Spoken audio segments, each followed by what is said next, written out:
नमस्कार।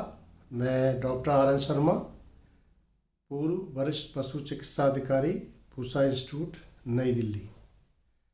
जब भी कोई पशुपालक भाई डेयरी फार्म शुरू करना चाहे तो डेयरी फार्म के लिए पशु आवास की आवश्यकता पड़ती है।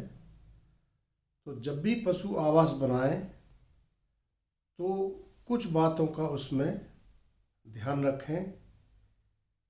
जो पशु आवास बनाया जाता है वो कितने पशु आपने रखने हैं, किस तरह के पशु रखने हैं और किस आयु के पशु रखने हैं, इसके ऊपर जो है निर्भर करता है। परंतु कुछ बातें जब भी निर्माण करें तो उनका ज़रूर उसमें ध्यान रखना चाहिए। जैसे हम बात करें पशु आवास की दीवार की, जब भी पशु आवास बना हो तो उसकी जो दीवारें हैं वो लगभग 12 फीट ऊंची होना बहुत ज़रूरी है, क्योंकि जो ऊंचा आवास होगा तो ऐसे आवास के अंदर हवा का आवागमन अच्छा रहता है और वो गर्मी के दिनों में ज़्यादा गर्म नहीं रहता। इस बात का भी ध्यान रखें कि जो दीवार हैं उन पर अच्छी तरह से पलस्तर कराना बहुत ज़रूरी है, क्योंकि अगर हम पलस्तर नहीं कराएंगे तो जो ईंटों के बीच में जगह बच जाती है वहाँ कई बार मकड़ी के जाले बन जाते हैं और उसमें विशेष रूप से चीचड़, कलीली या जूं ये जो है इनका रहने का स्थान बन जाता है, जिसके कारण पशु आवास में पशुओं पर हमेशा इन परजीवियों का प्रकोप बना रहता है। जो इसकी छत की बात करें तो छत एक बहुत महत्वपूर्ण पशु आवास का पहलू है। जो छत है वो समतल बना सकते हैं, परंतु जो है ढलान वाली जो छत है वो ज़्यादा अच्छी मानी गई है। लोहे की, कई बार टीन की छत हमारे पशुपालक भाई डालते हैं, जो बहुत ही पशुओं के लिए अनुपयुक्त होती है, क्योंकि ये छत जो है गर्मी में बहुत ज़्यादा गर्म हो जाती है और सर्दी के अंदर बहुत ज़्यादा ठंडी हो जाती है। तो टीन की छत के स्थान पर आप एस्बेस्टस की जो सीमेंट की चादर हैं उनका इस्तेमाल करें।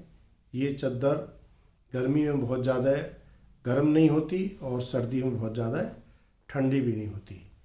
और जो छत डालें वो ढलान वाली होनी चाहिए। इसमें जब भी जो छत होती है उसके ऊपर हवा के प्रवेश के लिए जगह छोड़ें, क्योंकि जब भी पशु आवास में रहते हैं तो उसमें मीथेन, अमोनिया, कार्बन डाइऑक्साइड ऐसी गैसें बनती हैं। तो जो ढलान वाली छत होती है वो न केवल गर्मियों में ठंडी रहती है बल्कि उसमें से इन गैसों का बाहर निकलना आसान हो जाता है।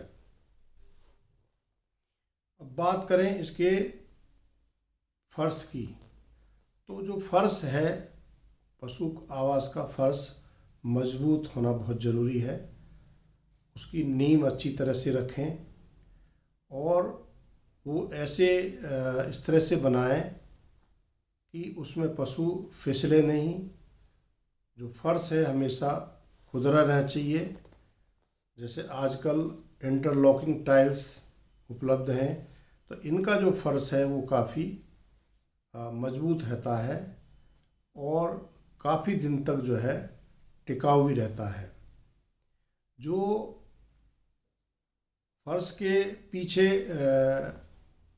जो नाली होती है उसका ये ध्यान रखें कि हर 1-1.5 मीटर के बाद में 1 इंच का उसमें ढलान देते जाएं, ताकि जब भी पशु आवास को धोना हो तो जो नाली है उसकी गहराई बाहर की तरफ जो है वो बढ़ती जाए, जिससे कि वो आसानी से जो गंदा पानी है वो पशु आवास से बाहर निकल सके। तो ये जो दीवार, छत और फर्श के बारे में जो मैंने जानकारी दी है, मुझे उम्मीद है कि ये बहुत ही आपके लिए पशु आवास निर्माण में सहायक सिद्ध होगी।